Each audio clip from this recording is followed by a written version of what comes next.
May kasunod na naman. Base sa pinapakita ng GEFS and EPS model ensembles, may pinapakitang potensyal na sama ng panahon na posibleng maging bagyo sa karagatang Pasipiko sa mga susunod na linggo.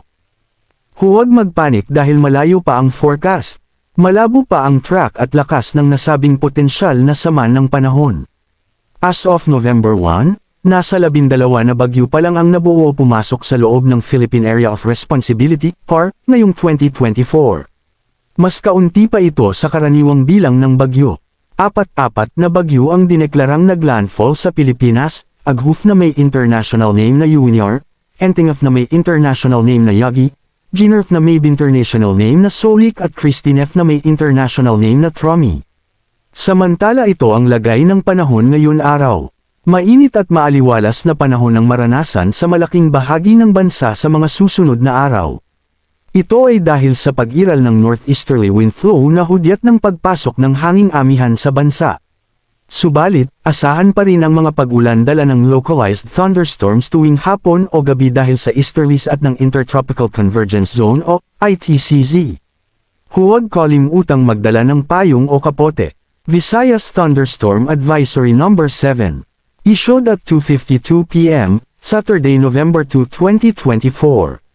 Moderate to heavy rain showers with lightning and strong winds due to thunderstorms are expected over Negros Occidental, Mountain Burgess of Hinubaan, Candoni, and nearby areas within 30 minutes to an hour.